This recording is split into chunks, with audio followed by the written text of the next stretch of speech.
بسم الله الرحمن الرحيم. السلام عليكم ورحمة الله وبركاته.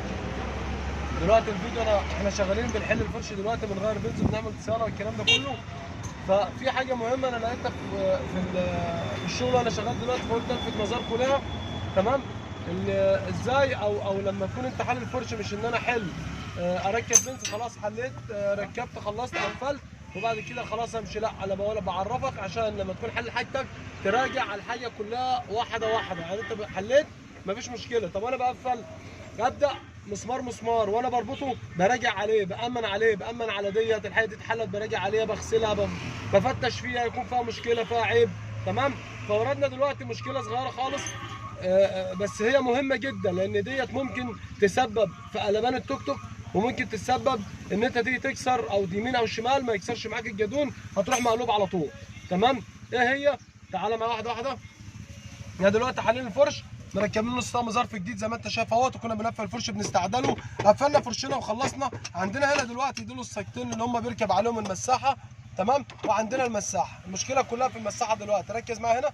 عندك المساحه المفروض رابطه بمسمارين اتنين، مسمار بجلبه. تمام؟ الجلبه بتبقى بين المساحه وبعضها، وادي المسمار.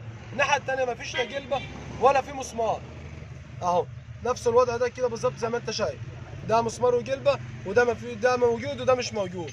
طب ده مشكلته يا عم مصري، ده مشكلته ان مع الجدون يمين وشمال ده بيهوي كده اهو، يقوم يبص بقى وانت بتكسر. بص على المساحه، بص على المساحه بتعمل ازاي اهي، شايفها دي. فاصبح ان انا هاجي اكسر يمين وشمال هتروح دقره معايا، هتروح على بالي التوك توك على جنبي، لاني انا بتيجي تكسر المساحه هتروح دقره مش هتكسر معاك، يروح الجدون مقلوب على جنبه. تمام؟ فده كنت انا بلفت نظرك على حاجه مهمه جدا. طب في الحاله ديت ان انا اجيب مسمار تاني بجلبه، لان في ناس كتير هتشغل راسها وتقول لك هشيل المساحه دي خالص وارميها، ملهاش لازمه.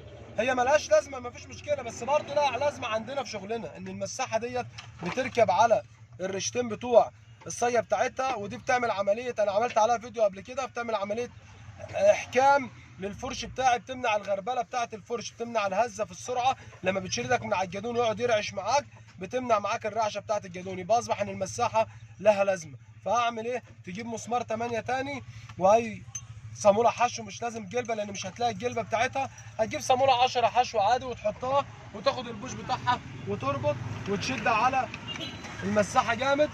تمام؟ وتربط الفرش بتاعك. وده كان الفيديو بتاعنا مهم جدا، لما انا حليت قلت لازم اعمل لك فيديو عليه عشان تاخد بالك لما تكون بتغير نص طقم ظرف، بتبص عليه تبص على حاجتك، يبقى اي مسمار بتربطه لازم تامن عليه مظبوط عشان ما تقعش وما تعملش مشكله في توك توك. استنونا الفيديو الجاي ان شاء الله. معلش ربط طويل.